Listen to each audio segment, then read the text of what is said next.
And there we are, live on the air.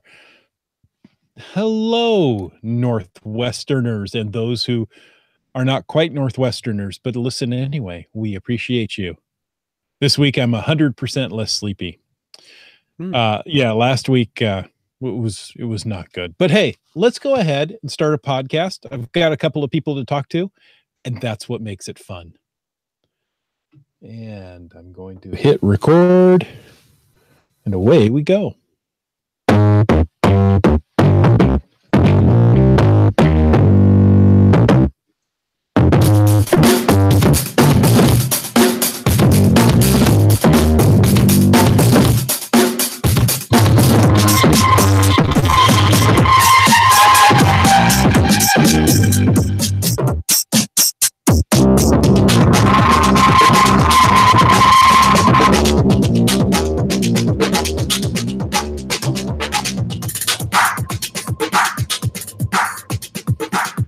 Thank you for joining us and welcome to Caching in the Northwest. This is the only podcast dedicated to geocaching in the great Pacific Northwest.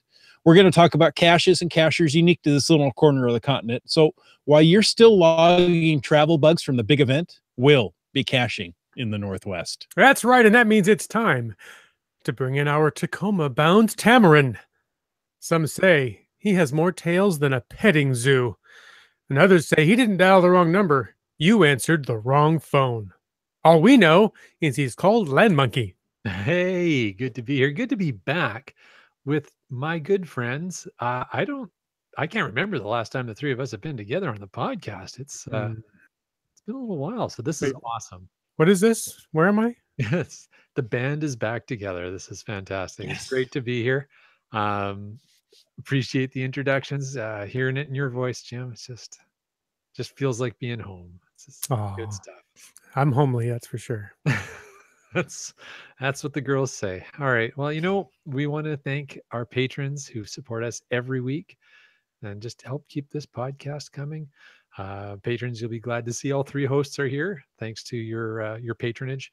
I'm sure that had something to do with it. All right. If you want to know more about supporting this show, click on the Patreon link on the cachingnw.com website. Folks, what else have we got going on here? We're going to talk about what are we talking about? We're going to talk about one of our favorite show types, our top cache tips shows. This week we're going to be doing Tacoma, Washington. So, if you're interested in learning a little bit more about caching in the greater Tacoma area, this is definitely the show for you. Definitely. Sounds good. Because 2 out of the 3 hosts really like this town. It's good. Or at least we just can't escape it. Well, there's that. Maybe that's it. Well, as we have often said, before we get going, we have to start glowing, don't we? The geocaching log of the week. It's just, it's a highlight of the podcast. At least it is for me. And I hope it is for you. So this week's glow is from Tick Magnet. Faithful listener and friend of the show. Sends in a log. The log, though, is by Hurley Ann. I don't know Hurley Ann. Do any of you guys know Hurley Ann? Don't know Hurley Ann, actually. Okay. No. Well, maybe Hurley Ann will start listening to the podcast. Maybe. The log is for GC7HV1F, the Jasmer Challenge, North Dakota edition. And the log reads, hubby ordered some parts, and it was cheaper to drive to Montana than to have it shipped to Saskatchewan, so we made a weekend getaway of it. After driving through bad weather Friday, we decided to spend a couple nights in Williston and cache in the area. With the planetary pursuit going on, it was good to get away to rack up some points. I've seen the same thing back home with cachers from other cities and provinces finding our caches. Today, I was able to persuade him to go a few hours out of our way to chase an FTF and keep our monthly FTF streak going. On our drive down to this area, there were several patches of ice just outside of Williston, and on our way back again, they had melted for the most part. This cache was where we encountered the most adventurous part of our day.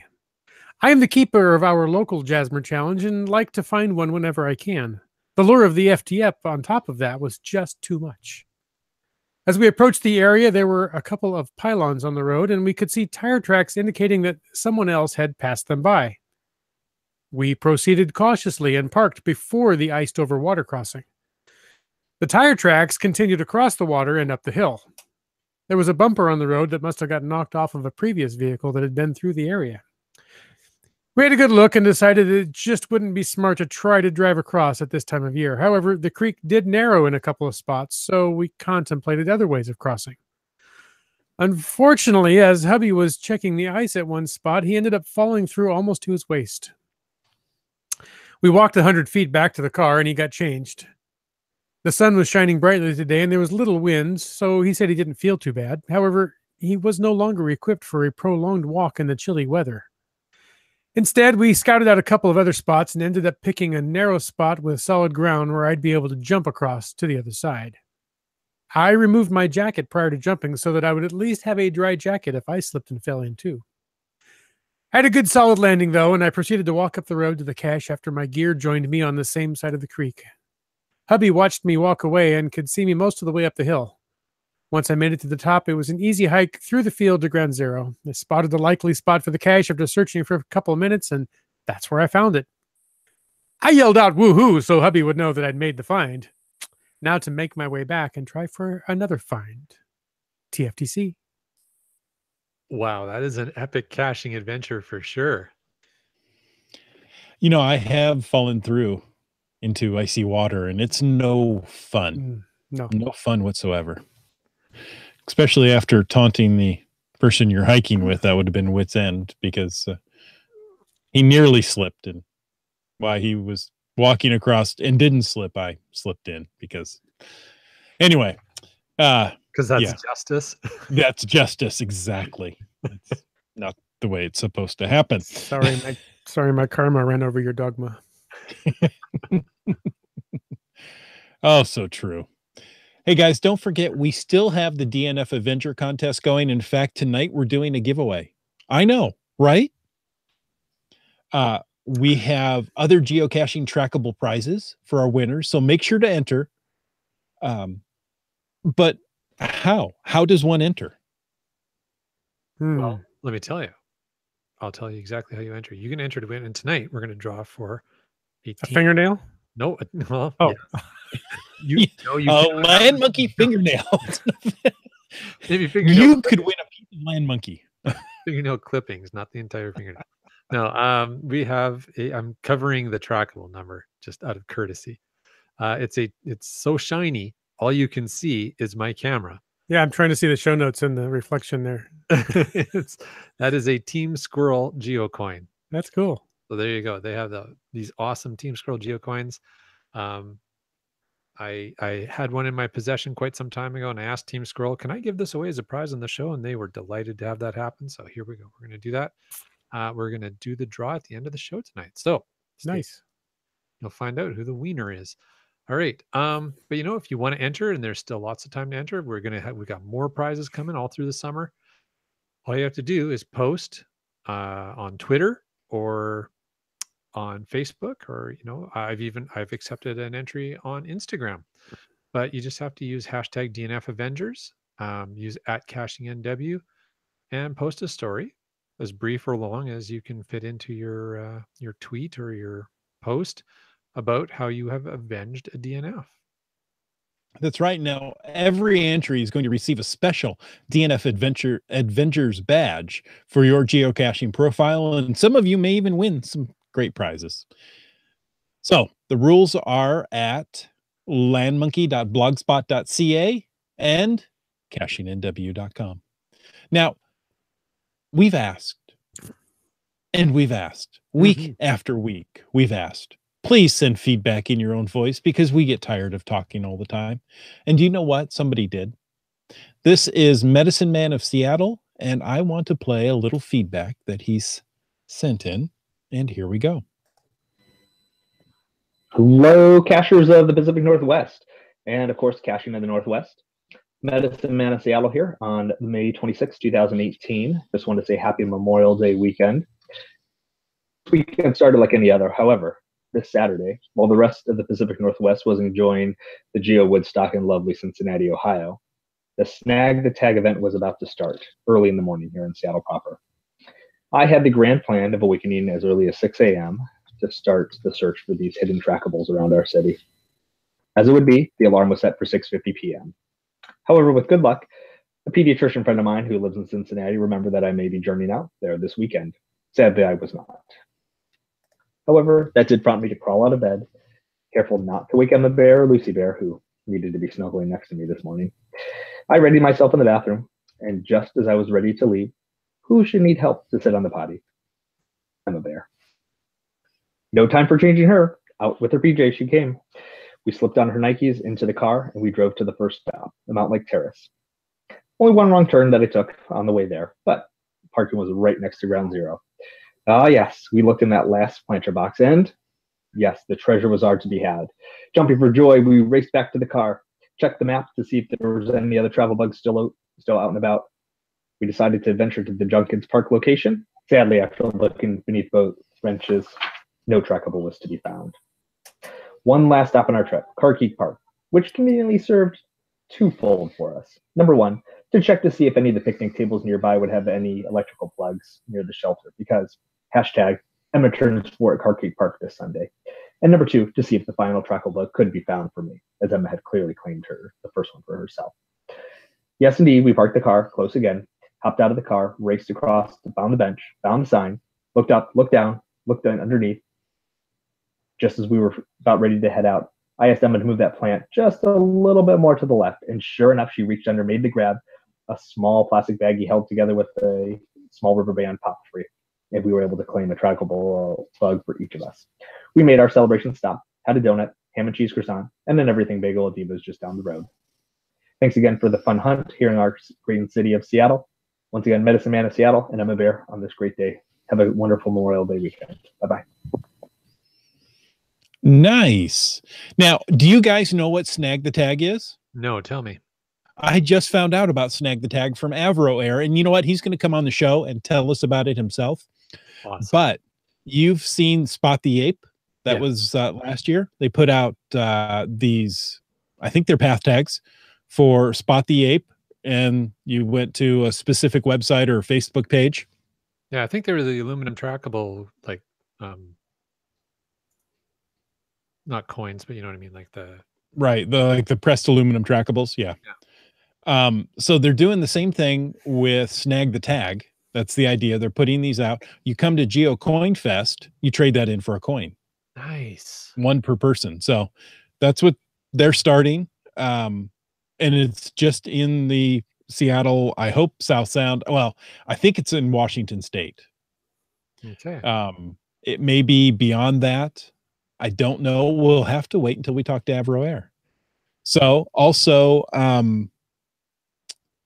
they're also doing Spot the Ape again this year. All So right. So I'm gonna have to talk to Avro Air and make sure that contest is gonna happen in British Columbia there. yeah. Yeah, you've got this thing about contests in British Columbia. Canada, really. Yeah. But anyways, more about that later. We don't. So there's our news for tonight. Thanks to Medicine Man of Seattle. Snag the Tag has officially started, and it's a way to get yourself involved in the pre-show going-ons for the GeoCoin Fest in September, right? GeoCoin Fest in September. Let's say yes. I think it's like mid to late September. But anyways, we can check our facts. Cool. And a little Correct. teaser for content yet to come. Absolutely.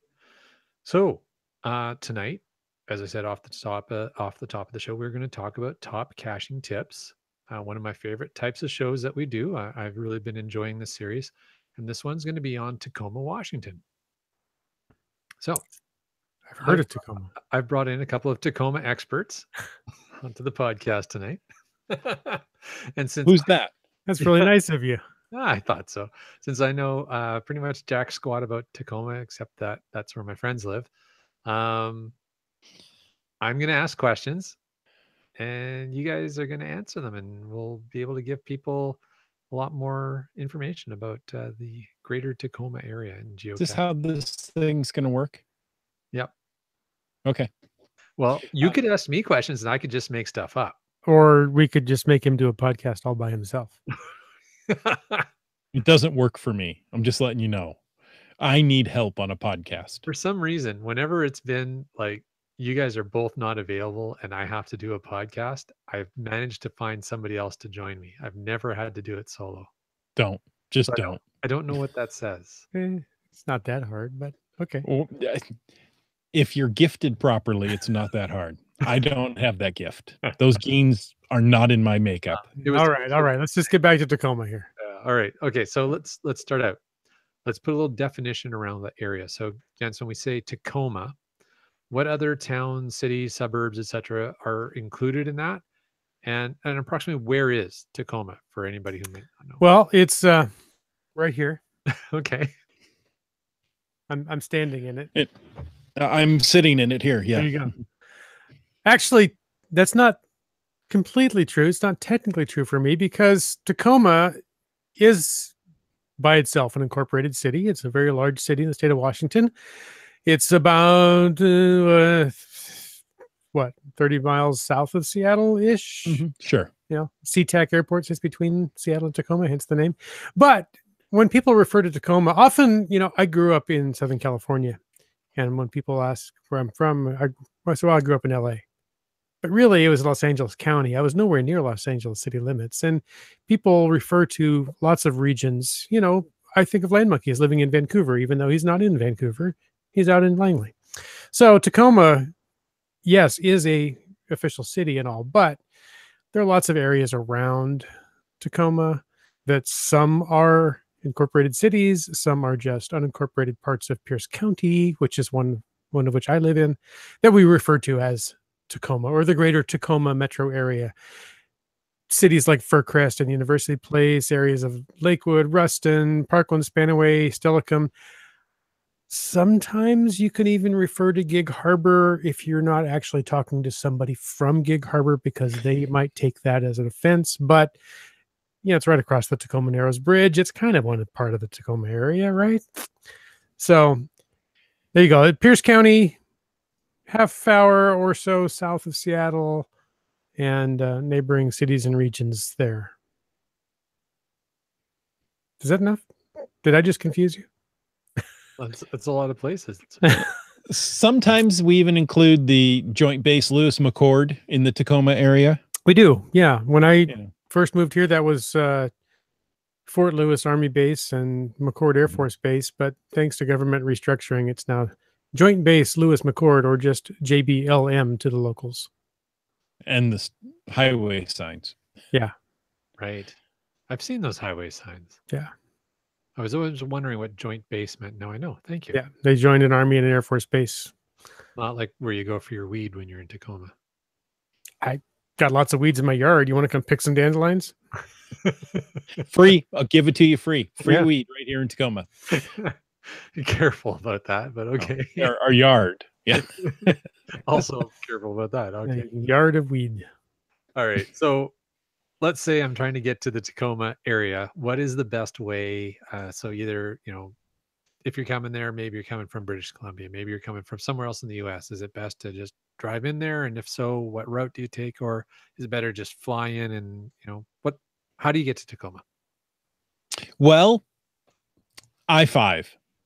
That's the best way to get to Tacoma. If you're driving, I-5 runs right through the middle of Tacoma. You can come from the north, from the south. If you're flying, guess what? You're also going to take I-5. You're going to land at SeaTac Airport, the Seattle-Tacoma Airport. As Wits End so eloquently said, it's halfway between Seattle and Tacoma. And it's about a 45-minute drive in normal traffic, if you can ever hit normal traffic.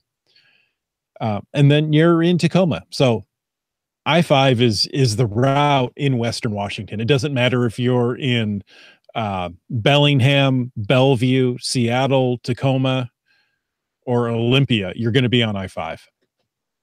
Right arm.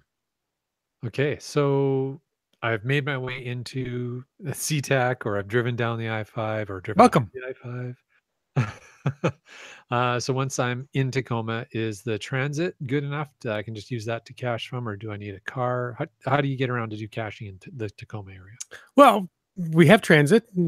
there are metro buses, Pierce Transit buses. We even have the Link. It's a nice little rail system. It runs a total from the theater district all the way down to the Tacoma Dome, all of about 1.6 miles or so. It's only about 2.5 clicks for metric folk. I gotta ask why, but okay.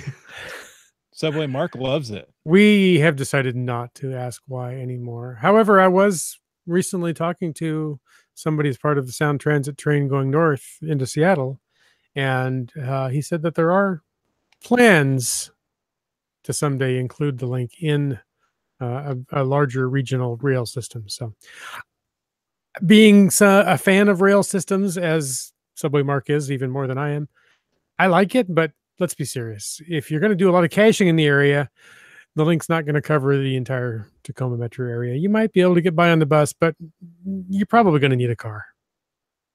There you go. All right. So let's talk about geocaches. Now, when I think of the general greater Tacoma area, the different towns you talked about, I think of cachers who've placed cachers like Team Noltex, Bounce. Who else should I be seeking out for caches of a quality caching experience? You name some great hiders. Mm-hmm. Bounce has done some great quality travel bug hotels, some gadget caches. Team Noltex seems to be lately into gaming caches based on board games that you played as a kid, or electronic games like Assignment. We just did an Operation cache that they did. That's cool. So the old well, it's not old, the game Operation, where you have to take the tweezers and pull the bits out of a person. Yeah. But in the area, you're going to need to look for Goblin Dust caches. He does great gadget caches. Well, he's got some of his caches in the Tacoma area. Well, a little outside. Okay. Up in Seattle, you have Day Spring's Totally Tubular series, and that's really worth the drive if you want to do those. And if you're going to head out a little outside of Tacoma to any of the national parks, you're going to want to look for Oh Joy's Earth caches. Yes, because absolutely. she knows how to do Earth caches. Yes, she does. Yeah, absolutely. I've always enjoyed her Earth caches. All right. So another thing that a lot of cachers like to do is look for an opportunity to do a power trail. So, pick up a metric buttload of caches in a day. Are there any good options in the Tacoma area for power trails? Well, first of all, I have to start out. We in the States use an Imperial buttload, but okay, go ahead. Yeah, well, that is a destination. And I was actually going to pack up one more step. Excuse me. You mentioned I-5 runs through Tacoma, and it does.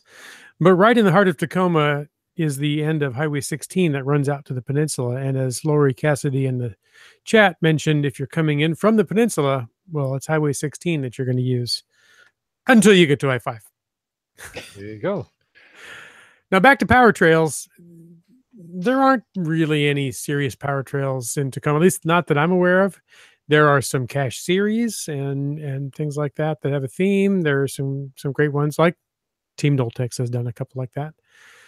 If you go outside the greater Tacoma area to Ording, Yelm, Tenino, which they're only 20 minutes, 30 minutes outside of Tacoma, there are some large parks out there with lots of caches. We have, speaking of parks, some great parks here in the Tacoma area. Fort Steilacoom is a great park with, they do Civil War reenactments. It's a large park out there. There's some great caches out there. And Point Defiance. Now, Point Defiance is one of the great parks, well, I think, of the nation. In fact, I just recently saw an article on somewhere online that's listed one great park in each of the 50 states, and Point Defiance made their list for their choice for Washington State. Wow. It's a great park. The northern part of Tacoma ends in a point, really.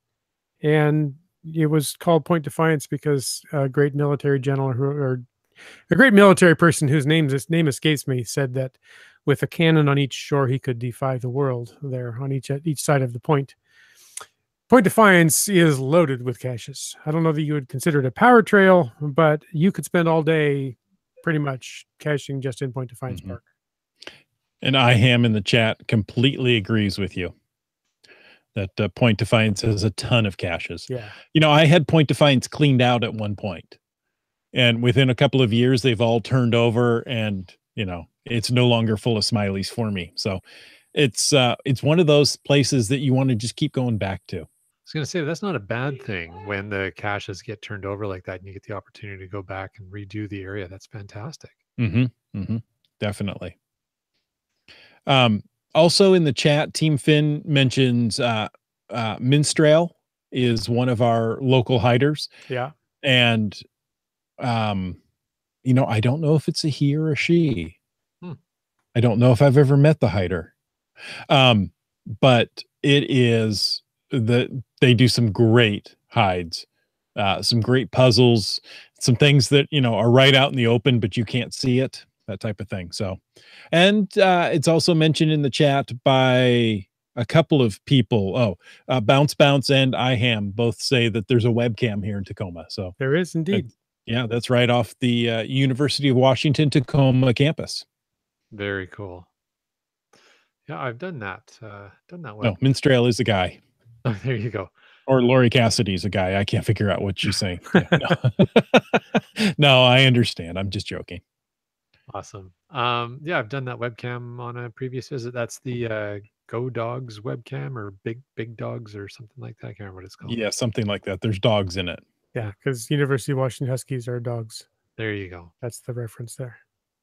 Awesome. Yeah, that was a fun webcam. I remember doing that one. Now, let's put on our our imagination caps on and close our eyes and imagine ourselves in some evil parallel universe where I have a spouse who doesn't like to cache.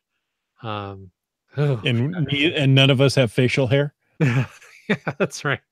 Okay.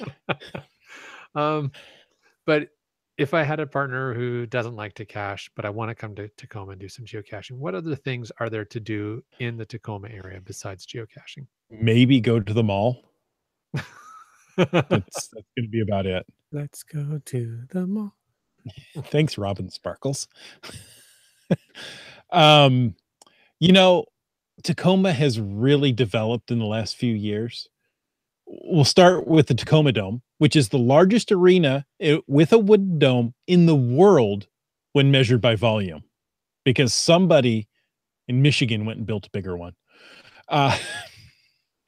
It was built from the fallen timber of the Mount St. Helens eruption. So that's cool. That's really cool. Yeah.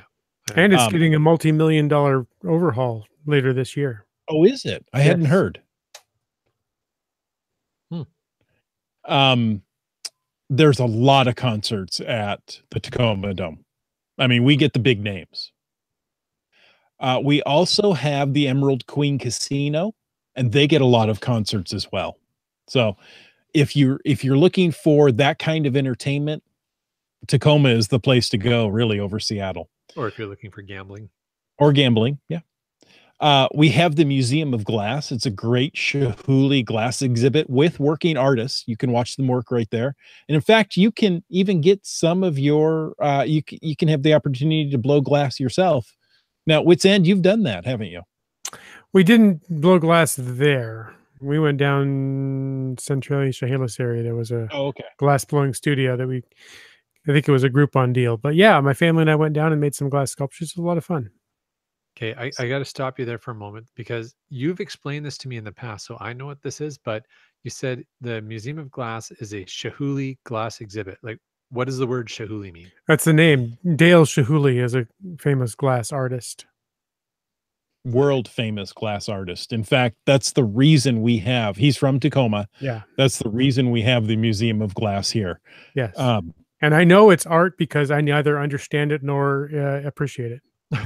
Well, on that note, I have to say that on a previous visit to Tacoma, when Chris, you guys put us up, and then in the morning you took us down and we checked out the glass museum and the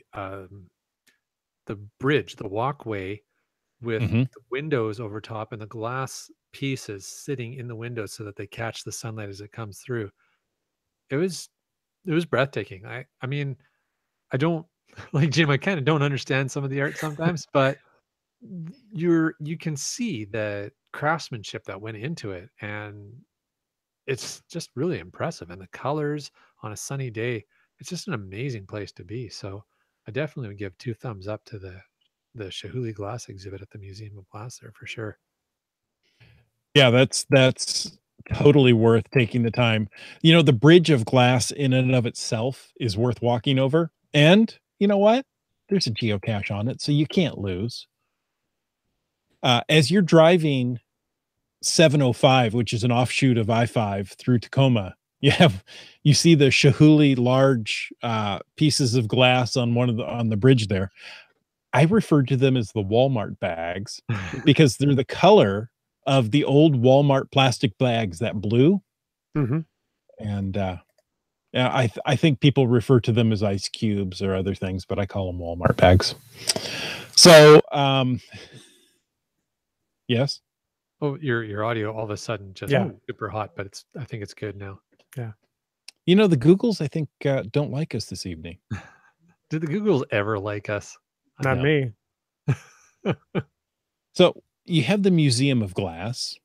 We also have the Lemay Car Museum. There's classic autos from all eras. It's a 4-story museum on an 8-acre campus that displays cars, trucks, motorcycles, in historic and tech exhibits. It's really quite cool. I've walked through it a couple of times. Wow. They rotate the displays often enough that you could walk through it every couple of months and see new things. Wow. Impressive. Yeah. So, anything else for Muggles to do? No, that's it. No, that's it. Glass and cars. If you don't like glass, you don't like cars, go somewhere else. Yeah. What about history? We have the Washington State History Museum here as well. Cool. We've already mentioned Point Defiance, but you know there are flower and award-winning rose gardens there. Mhm. You know, this time of year, my wife really enjoys a nice walk at Point Defiance just to look at the blooming flowers and everything. It's just absolutely beautiful. If that's not enough, also at Point Defiance, there's an award-winning zoo and aquarium. Nice. Yeah. Bounce mentions that the WSGA, the Washington State Geocaching Association, is having their event, their summer picnic at Point Defiance on Saturday. Oh, that's cool. Yeah. IHAM says Point Defiance Zoo just got 2 new penguin chicks. Nice. Go to the zoo and check out some chicks. I was going to say, are those women wearing tuxedos? No. Not going there. If water is your thing, maybe the aquarium, you know, thinks watching the aquarium, I want to get in some of this water. We have the Puget Sound. The whole thing? The whole thing. It's great for sailing and kayaking. It's a little cold for swimming year round. We also have, which just opened this weekend, Wild Waves, the theme park, with roller coasters, kid-friendly rides, plus a water area with pools and slides. It's fantastic. My kids have always loved going there. Very cool. And then after playing in the water all day, what's better than to go get some great seafood for dinner? Or maybe you are the seafood for dinner. Yeah. I don't know how that works. Kayaking with the orcas. Yeah, maybe. Or swimming. Yeah, I definitely would agree with that. I mean, that's one of the great things about living on the West Coast is the seafood. I mean, it's one thing to, go to a restaurant somewhere else in the US and get seafood, but like last weekend when we were all in Ohio, well, almost all of us, sorry, Jim, when we were in Ohio, and at one point Laura and I were looking at, what do we want to do for dinner tonight? And like, well, I'm telling you one thing, I'm not having any seafood. Yeah. Because while there's seafood restaurants, I don't know. I'm in the Midwest. I think I'm going to wait till I go home and have seafood. Yeah, skip the sushi. Yeah. I mean, we can actually get pretty good gas station sushi here, but I wouldn't try it in the Midwest. No doubt. Oh, in the chat, I hear people asking about the Museum of Flight, which is at the Boeing facility. That is about halfway between the airport and Tacoma. You know, so about 20, 30 minutes away. It's a fabulous museum. I like to go there once a year just to. It's north of the airport, actually, but. Oh, sorry. Is it north of the airport? Yeah. Oh, you are so right. But, just saying. That's at Bowen Field, right? Yeah. Okay. So then, yeah, he's right. It's north of the airport. I have no idea where it is. I like to go there. I don't drive, apparently. Thank you for correcting me. I feel so much better. But speaking of traveling places, any other major? Well, when you're in Tacoma, you're really in the heart of it all. You're about an hour and a half from Mount Rainier National Park. You drive up to Paradise. It's literally, yeah, literally paradise. You're about 2.5 hours from Mount St. Helens. Again, another great spot. Wonderful earth caches there, and the Ape Caves with no ape caches, but it's different. So, we like to say in Western Washington, you can drive to the snow, you can drive to the ocean. Whatever you're looking for, you can find it here. Yeah, much like Vancouver in that way, for sure. Mm-hmm. Okay. So let's say I'm headed to Tacoma and talking about, some of these drives to some of these other spots. Would I be able to try and make a run to, let's say, Geocaching HQ or any other interesting caching related significant areas? Well, I kind of consider the Tacoma the heart of the triad. Okay. Right? You're about an hour from HQ, about an hour and a half from the Ape Cache, and about 2 hours from the original stash. That kind of is the heart of. You're not going to get a better location to get all three of those. That's very cool. Yeah. All right. Well, I think so.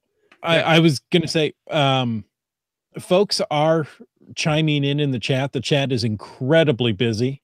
Yeah. But let us know your thoughts of caching in Tacoma.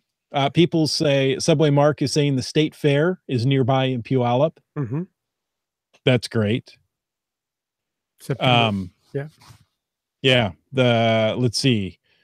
Seebeck Tribe says the Ape Caves are awesome to do. They really are. They are. It was found.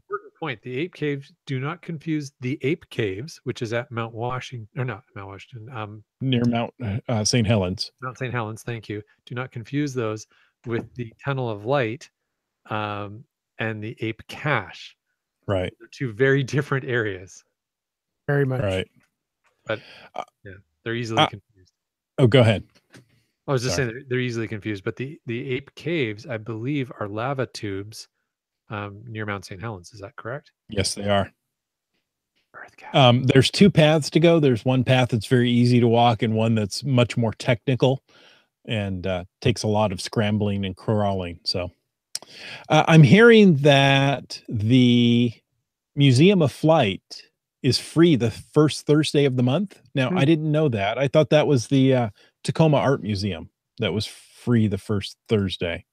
Lots of museums have a day of the month that's free. It's great to just do a little research and check it out. Mm-hmm. That's cool. Yeah. All right. So you guys keep sending us any tips you have about the Tacoma area or questions you have about the Tacoma area, and we'd love to have our experts here on the podcast answer them as best they can. We're not acknowledging Team Finn, though. Okay. And of course, we're interested in hearing anything else you guys have to say. Okay, so Iham, who's in the know, right? He doesn't even live in Tacoma, and he knows more than I do. But he works in downtown Tacoma. Oh, there you go. He says Tacoma museums are free on the third Thursday. The third Thursday. There you go. Mm-hmm. Seattle museums on the first Thursday. Tacoma museums on the third Thursday. So you just got to figure out where the second Thursday is, and you can kind of make a little route. Thursday. The Turd Thursday. Turd Thursday at 3:30. All right. And Subway Mark's just itching to win a prize, I think. He says the best part of Tacoma is Chris and Jim. Oh, Oh, aren't you sweet? Buttering up the hosts. Hey, you're buttering up the wrong host, Subway Mark. All right.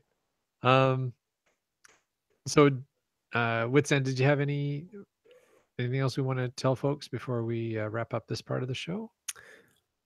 I think we've covered Tacoma pretty well. You know, Tacoma can get kind of a bad rap at times, but there's some great stuff to do here and some halfway decent people. Yes. And by all means, in all seriousness, if you are coming to Cache to Tacoma, let us know. Yeah. You never know what our schedules are, but hey, if we could work it out, I'd love to come out and grab a piece of pie with you at a coffee shop or go caching with you or, you know, whatever. Very cool. All right. Well, folks, we are looking for guests to speak about their local areas for future Top Cache Tips episodes. So if you're interested in joining us here live on the show or contributing your feedback for us to read, please contact us at feedback@cachingw.com with the subject line Top Cache Tips. Tell us about what area you'd like to share about and whether you'd be able to join the show live. We love to keep this series going, and we're really interested in learning more about different areas, not just specific to the Northwest. If you listen to this podcast and you live somewhere outside of what we call the Northwest, and you'd love to tell us more about where you live and some top cache tips there, get in touch with us. We'd love to be able to share about your place too. Absolutely. All right. Well, folks, we want to thank you for tuning in. Hope you've enjoyed this episode of Caching the Northwest. We want to let you know there's more great topics coming up. Next episode, 254, that is on June 7th.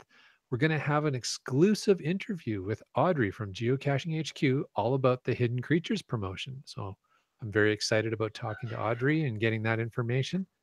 June 14th, look out, Lisa and Kid Vegas are back on the podcast to talk about the Spokane GeoCoin Challenge. That's exciting. That is good. I mean, they do a GeoCoin challenge every year in Spokane, and it just keeps going. And I think it's getting better and better. Mm-hmm. June 21st, episode 256. That's, you know, a factor of 2 if you're interested. It is. The Sidetrack Cache series with Subway Mark. And, you know, he's the best part of railroading that we know of. Best part of going to Salem. The best part of going to Salem is Subway Mark. There you go. All right. Well, besides Subway Mark, we want to thank all of our faithful supporters and especially our Denali level supporters. That's Bounce Bounce, Team Squirrel, and WorldCaching.com. And folks, if you want to know more about supporting this show, click that Patreon link on the CachingNW.com website. And thank you to every single one of our supporters. That is B Pendragon, Broncos fan for life, Sprouter, Camp Clan, Tick Magnet, Kev Mac D, Subway Mark, Doramore, Dune Buddy, Kid Vegas 19, Geo Nav Pros, Wino Seattle, Acrodoc, OBX Geek, Billy Robson, Nice, Antaeus, Keats 94, and Curiosity Girl. And yes, I snuck a little breath in there. Heavens to Murgatroyd. And I had to say, I met a few of our supporters, our podcast supporters, at the Giga Stock event there. So that was kind of cool, including Awesome. Jerry Nice. So, Yes, I did. I met him as well. In fact, he's coming out this way. very cool. I told him, you know, send me the dates and we'll figure something out because, you know, how often. And so we actually may hit GC 12 and 17 together. Okay. Oh, there you go. If it And- works out right. Those are important caches to go get. You could Mhm. introduce him to the link. Oh, yes. That's Mr. Link. That's right. Well, hey, it's been fun hanging out on Thursday with you guys again. Until next Thursday, maybe somebody might want to get in touch with somebody. Land Monkey, how would they reach out and touch a land monkey? Well, the easiest way to reach out and touch a land monkey and not get in any trouble is to use Twitter, Instagram, and Periscope. We're at LandMonkeyGC. On Facebook, we're Team Land Monkey, and on YouTube, we're posting videos every once in a while. I've got a couple in the works, especially a lot of footage I took on my #geocache road trip down to Gigastock. And just search YouTube for Land Monkey. And of course, our blog, landmonkey.blogspot.ca. What's End, my friend? Where do people find you? Here I am. Well, I'm here in Tacoma that we just talked about. So when in Tacoma, come visit Wits End. Stop anywhere and ask for that great cashier with that fabulous mustache. Well, I don't know about that, but let me know if you're coming by. But if you're not coming by, you could find me on the interwebs, most often on social media, just Wits End. Try Twitter. That's a pretty good one. It's about the only one to check. You post some good stuff on Twitter. Sometimes. I post some mediocre stuff too. It's up to you to sort it out. Full-time job. Chris of the Northwest, and you? You know, I tend to be on Twitter as well. Caching NW. You can find me on Facebook, or better yet, head on over to cachingnw.com/hosts and read our bios and find all of those links. That's right. And until next Thursday, or until whatever time you happen to fire us up in your favorite podcast player, we want to thank you. Yes, you, and even you for taking the time to listen to this very episode of Caching in the Northwest. You know, you can be part of the show. You can come on and tell us about the top cache tips in your area. Or just give us a call at 253-693-TFTC. Leave us a comment. Ask us a question. Put us in elf storage any time of the day or night.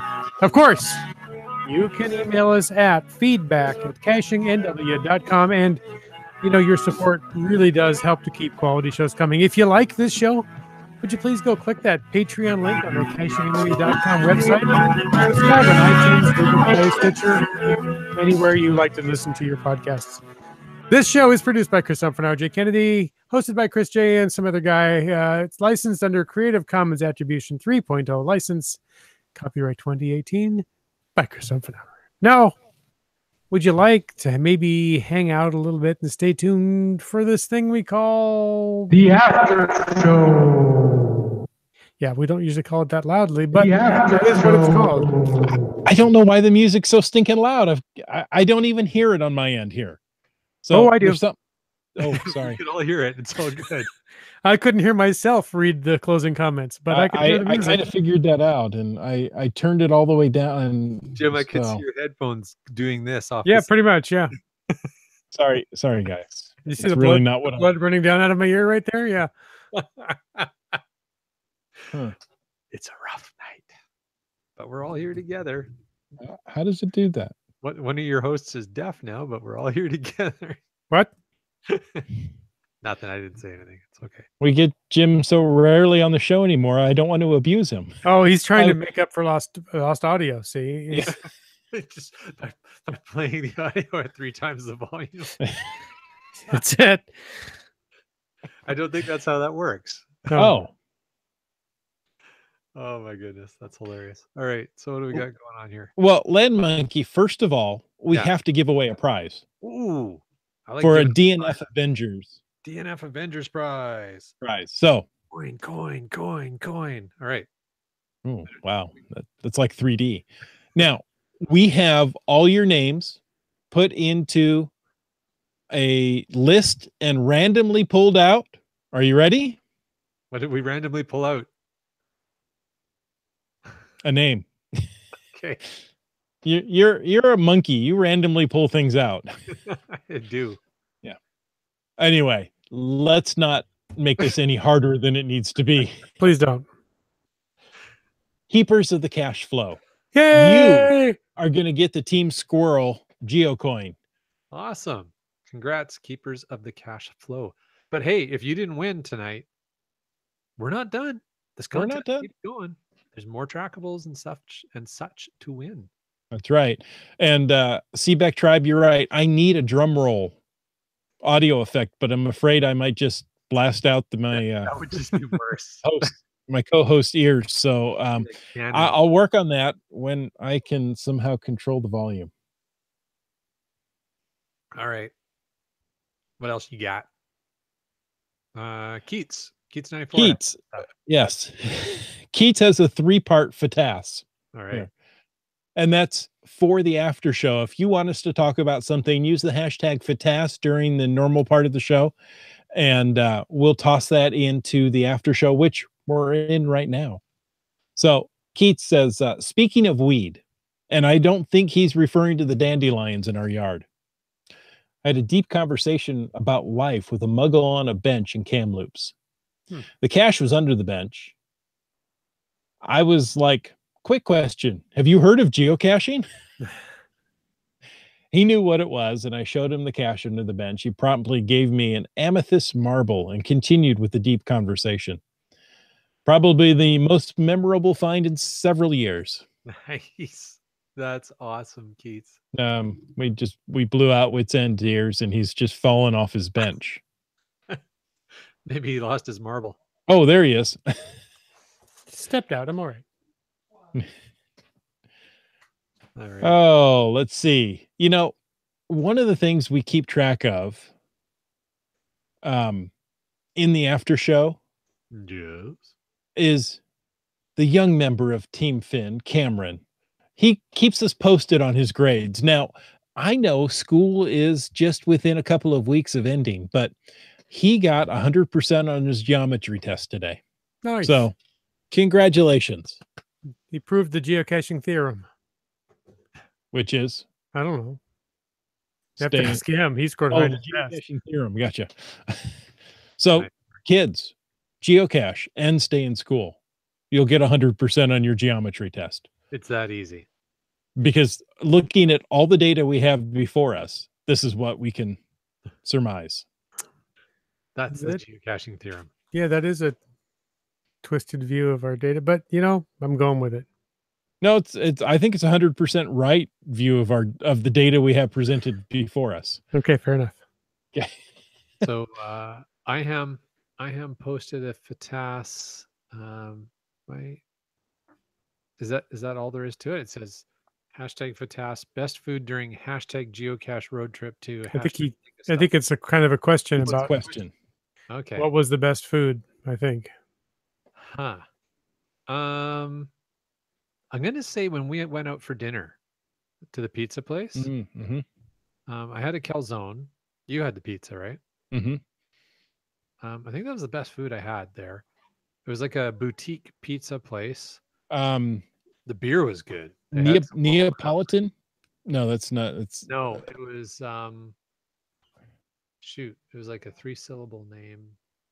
well, We'll think of it later. Midici. Oh, Medici. Medici was the name of the place, but it was a style of pizza. You know, it's not that different from mod pizza, MOD, if you know what that is. That's Make on demand. make on demand. Yeah, that's Okay.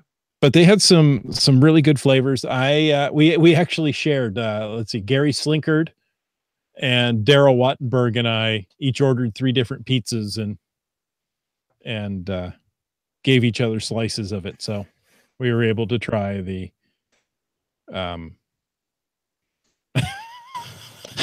try the different ones. I'm sorry, I was reading Seebeck Tribe. Yeah, I saw that too.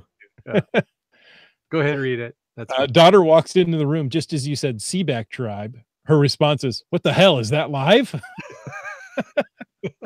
Yes, it is. Yes. there you go. Hello, Seebeck Tribe. Hello. That's awesome. That's really what we're looking for. Is So, yeah, that shock factor? Exactly. So I would say for us, that was probably the best food we had. We didn't get out to try any of the barbecue places, although I've heard good things about the barbecue places in that part of the world.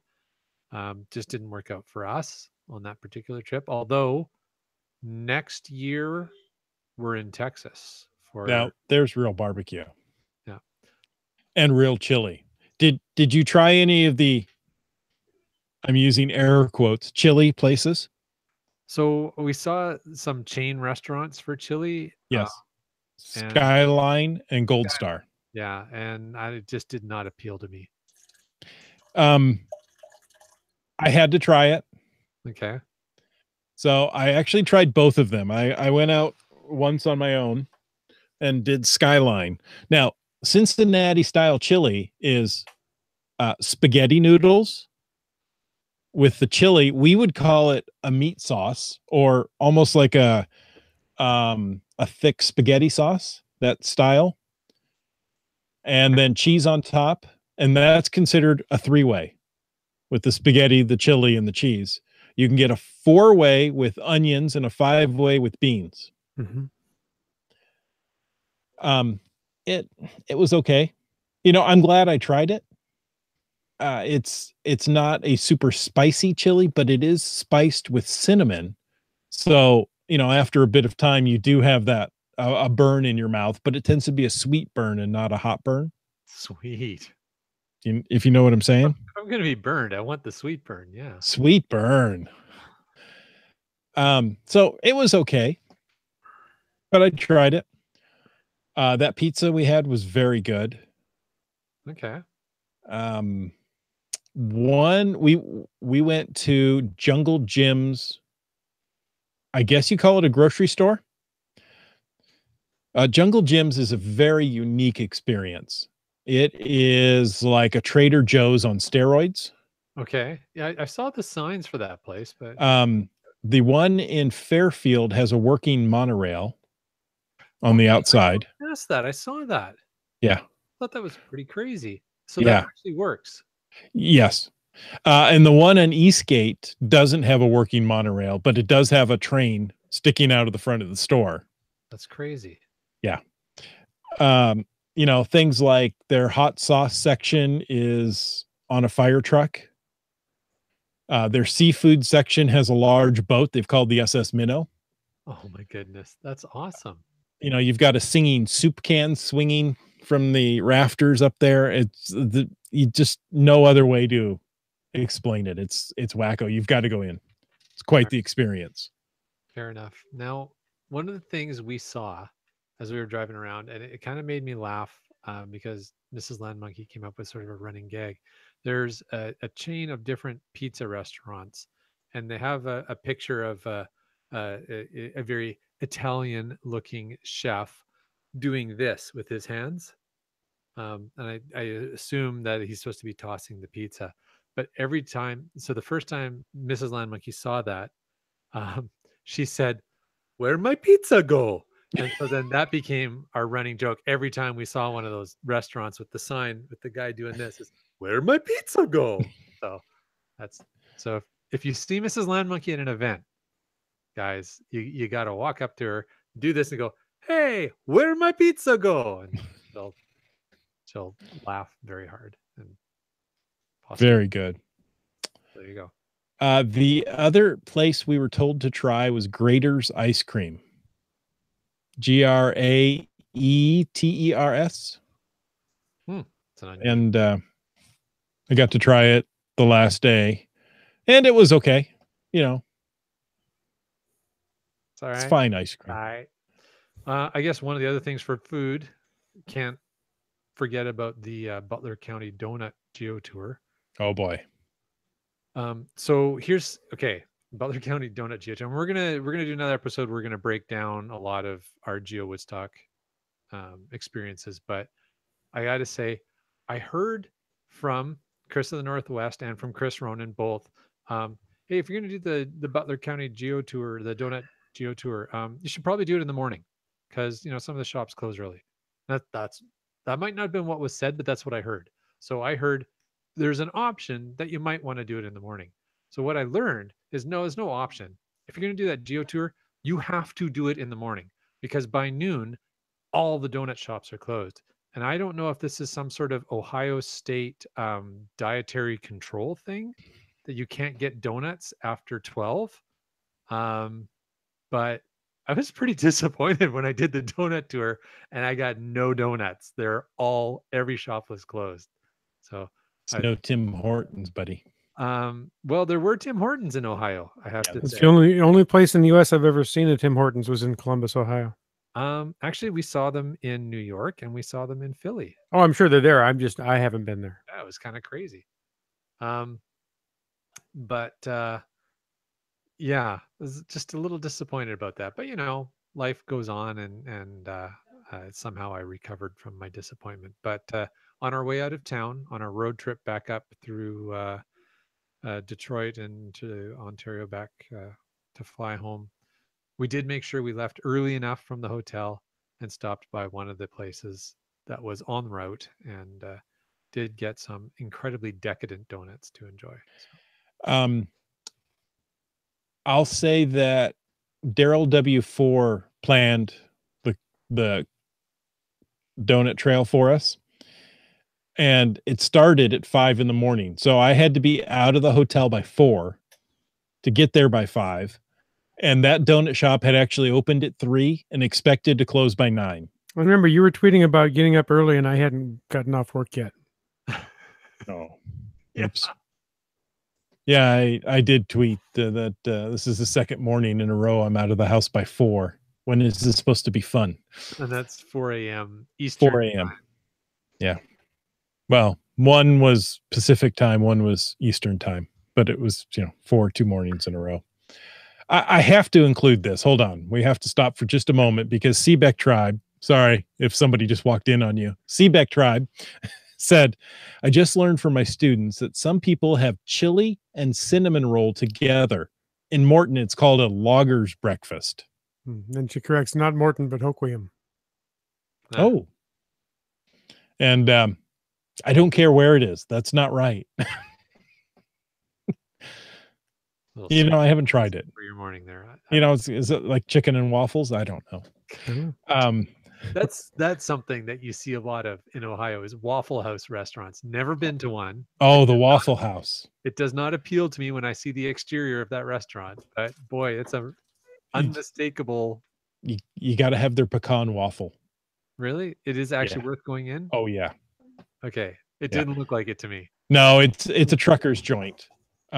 But I've been very happy with the Waffle House. Their grits are also quite good. Nice. There seems to be some serious donut cravings going on in the chat right now.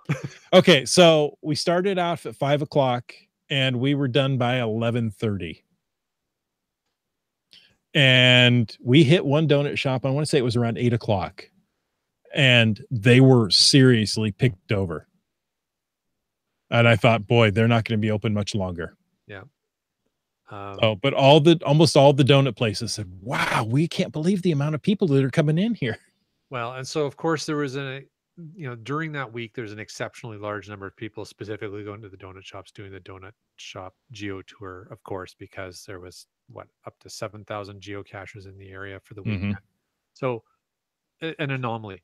But I would suggest if you're thinking of going to Butler County and doing the geo tour, even at a normal time, you got to hit them in the morning because they are actually closed by noon. So that's sad. Yeah, the donut trail really is meant to be done early. Tomorrow is National Donut Day, says Bounce Bounce. I'm kind of donuted out.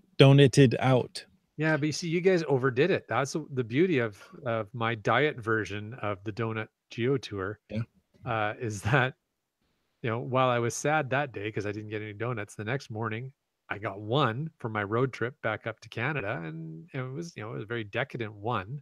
It was the what would they call that? The German cake donut or something like that. German chocolate cake or something. Yes, the German chocolate cake donut. And it was loaded with chocolate and coconut and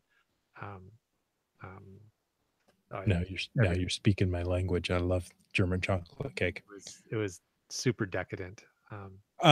Now here in Tacoma, we have some pretty decadent donut places, and you can get a specialty donut for. Are they open after 12? Yeah, they're open after 12, but these donuts could be $3 or more. Ooh, yeah, they weren't that expensive at the donut shops in Ohio. They're $1. Yeah, for their decadent donuts, maybe $1.50. Like, this is stinking cheap. Yeah, that was good. So good stuff. All right. Well, that was a long talk about food. Star Casher. Yes.